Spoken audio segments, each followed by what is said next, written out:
What's up, everybody? It's been, I want to say, 11 months, I think, since July, since I did a Homestuck video.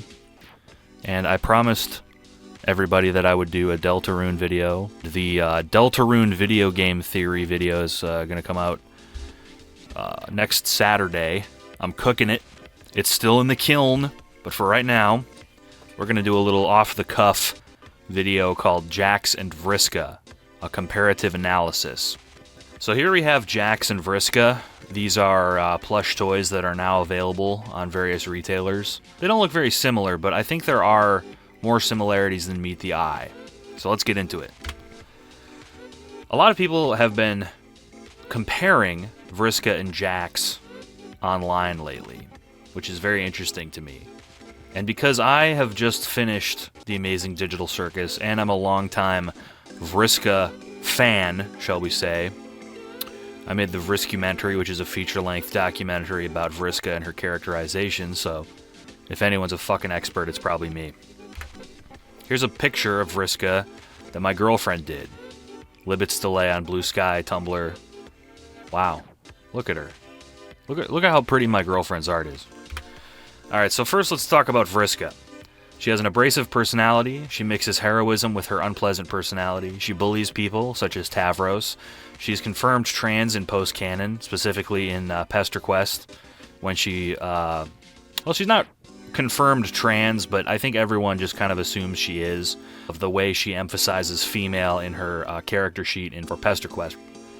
She exists in canon as a woman, and what I mean by that is, in the story of Homestuck, if you read Homestuck 1 or even Homestuck 2, then you understand Vriska as a woman. Other people in the series call her a woman. She's an alien, a troll from the planet Alternia, and at the end of the story she has an ambiguous fate. Obviously it's disambiguated in Homestuck 2, but I'm not caught up, so I don't know. And then there's some doomed Yuri, which is with her and Terezi.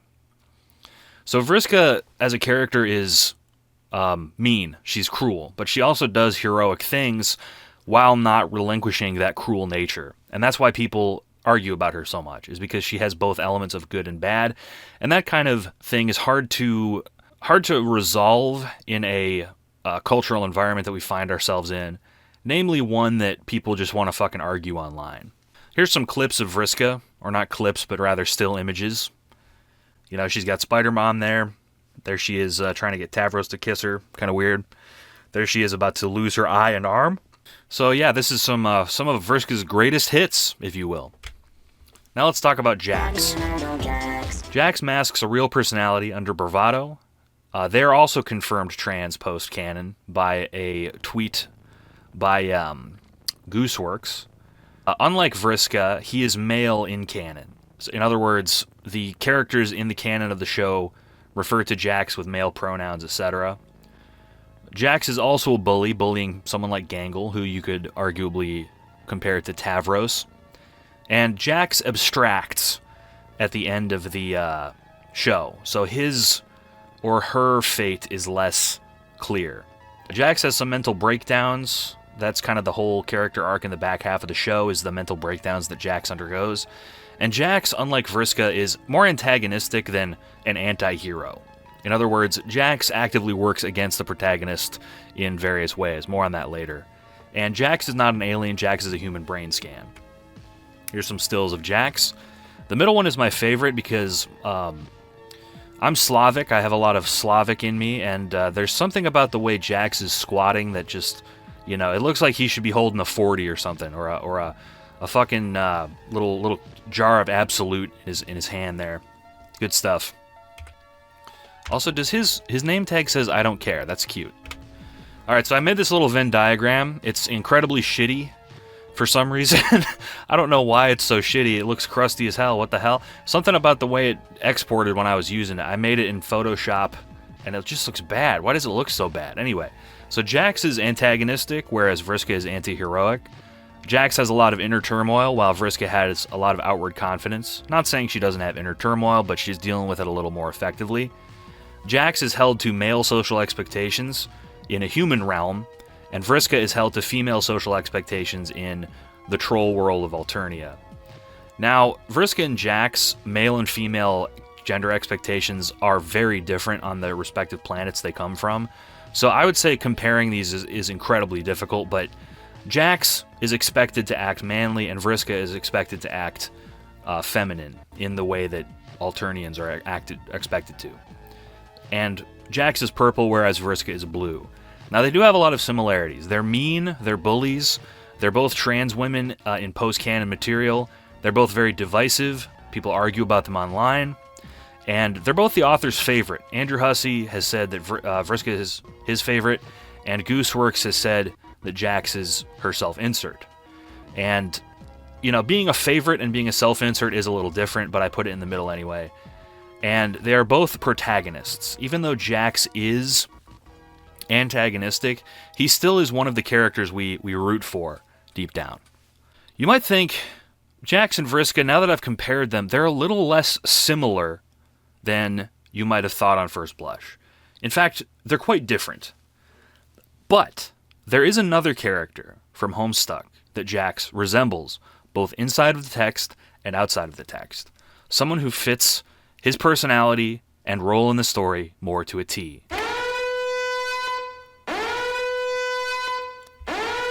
This is Eridan Ampora. Eridan Ampora is quite possibly the most divisive character in Homestuck. A lot of people over the years have thought that Vriska is the most divisive character in Homestuck, and while Vriska is very divisive, she retains a fan base of people who understand her and kind of want to do character analysis of her. On the other hand, Eridan is someone who, if you even say you like Eridan, you're going to get side-eyed. You're going to get people who think you're a bad person just because you like a cartoon character. So Eridan masks his real personality under bravado, much like Jax.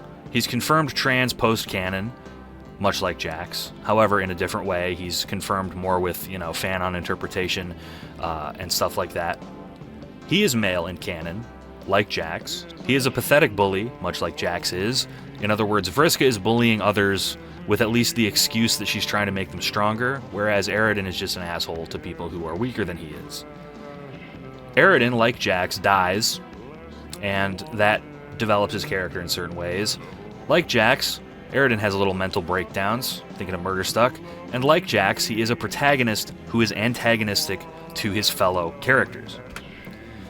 There are a number of parallels that I'm about to draw between Jax and Eridan, and this is the most lengthy section of the video. And some of these are superficial, like this one, and some of them are deeper, and some of them are batshit insane, so please bear with me. The first parallel is with firearms. Jax is depicted with firearms a number of times, even outside of the episode where they all get guns, called They All Get Guns. He's associated with specifically hunting rifles, which is exactly what Eridan is associated with, because Eridan is a hunter. Again, this is fairly superficial, I just thought it was interesting. The second is my own speculation. I think these guys are both Princes of Hope. They both destroy the only hope that the group has to continue the story, which is later revealed to be a false hope. In other words, Eridan destroys the egg, which will hatch another mother grub, and Jax presses the red button instead of getting them out of the simulation. However, both of these are later resolved in other ways. And I find this very interesting. I think Jax fits a Prince of Hope very well. He is kind of a hopeless person, and being a hopeless person is associated with being a prince and being hope. If you're not familiar with Homestuck class specting, I do have 2 Homestuck class specting videos on my page. The third parallel is they are male in canon, and then they have trans interpretations. Maid Jax and March Eridan have incredible parallels. You probably know what Maid Jax is. Zubul puts Jax in a maid costume in the baseball episode. But March Eridan is a little harder to kind of explain. So in one of the official Homestuck calendars, there was this image that you can see at the bottom of Eridan in this kind of weird getup. And it's supposed to be one of those, boy in a girl clothes jokes. But later people have come out and drawn March Eridan every March as a sort of, a thing, as a bit. And over time, this has evolved from a girl in boys clothes joke and into an actual trans feminine characterization, which has been bolstered by post-canon media. So March Eridan and May Jax are incredibly similar, where on first blush it does look like kind of a bad taste joke, but it turns into something that gives both characters more meaning. They are also former incels. Like, a lot of people call them incels, which I think is very interesting. There's a lot of art of March Eridan, as you can see. This is another piece of art by my girlfriend, and you can see on the right another picture from my girlfriend. Another parallel is pushing people away. They're both isolationist. Eridan has a land that he doesn't let anyone on because he's just kind of a loner, and Jax pushes other people away. You can see in this screenshot, it's a little blurry, but there's a picture of him, Kaufmo, and Ribbit. And Kaufmo and Ribbit both abstract in part due to his isolationism. They both have to do with parents. Jax worries that he's killed his mother. Eridan helps Pfeffery kill parents. They have very different feelings on this, but the parental influence is very felt in their character. The fifth parallel is Fandom's reception. A lot of people, to say the least, are very adamant, shall we say, that both Eridan and Jax are bad people. And they want to remind you that they're bad people. They want you to really understand that Jax and Eridan are bad people, and if you like them, then that is some kind of moral failing on your part. Eridan is actively hated. Like I said before, people who draw Eridan or like Eridan often get, flamed for it, essentially. And Jax is also actively hated and misinterpreted in the same way, where a lot of people just say, like, if you're anything like Jax, fuck off. And to some degree, this is understandable, because there are a lot of people who act like Jax or Eridan in the real world who are bullies, and people don't really have a tolerance for that. They see these people and they just say, okay, they're bad, because they act like a bully that I've had in real life. Vriska, on the other hand, this is another contrast with Vriska, is Vriska is more superficially hated. You're going to get a lot fewer people, you will get some, but you're going to get a lot fewer people who say Vriska is truly evil, that Vriska is a bad person. And you're going to get way fewer people who judge you for liking Vriska as a character. The idea of Vriska did nothing wrong is a joke, because we all sort of understand that a lot of Vriska's actions are contextual and based on the fact that she's a 13-year-old girl growing up in Alternia. If you said Eridan did nothing wrong or Jax did nothing wrong, they would see it in a very, very different light. Finally, there's the question I wrote here: who hates Vriska versus who hates Jax? The people who hate Vriska are the kind of people who don't like Vriska as a character, or might be, like, somehow, I don't know, misogynistic, or they don't like, when women do girl boss stuff or something, versus who hates Jax. The people who hate Jax are more likely to be people who are actually been victimized by bullies in the past. So here's some just fandom reception on Eridan and Jax. Very similar. They call Eridan irredeemable. I think that's funny. Eridan's an incel. That's very funny. Jax fans excuse his abusive behavior. I think that's very humorous. I think it's, blowing it out of proportion a little bit. And here's some more. So on the left, you see cishet Jax. And someone, I'm not on Twitter anymore, but someone showed me cishet Jax, who is like, this is almost certainly a bit, right? This is almost certainly a bit, but they are this warrior who complains online that Jax is canonically cis, even though Gooseworks has deconfirmed cis Jax. And there's a lot of people who like Jax and like Eridan, not because they have some kind of interpretation, but because they want Jax and Eridan to be an asshole. They want Eridan and Jax to lean into the incel stuff. So in other words, there are people who hate Eridan because they wrongly think he's an incel, and there are people who like Eridan and Jax because they wrongly think he's an incel. In other words, it's sort of this pervasive misinterpretation to flatten these characters into a quote-unquote incel. The next parallels are a little more out there, but parallel 6 is the Zodiac. Obviously, Eridan is associated with Aquarius, and in my opinion, Jax shows a lot of personality traits that are very similar to an Aquarius. They're both unconventional in their logic and tastes, they're both loners, and while Jax's birthday is unconfirmed, it could be Aquarius. If he's not, if Gooseworks later comes out and says their birthdays and he's like a Pisces or something, or a fucking Cancer, That would make just as much sense to me, but I'm going to act in the rest of this video as if he is an Aquarius.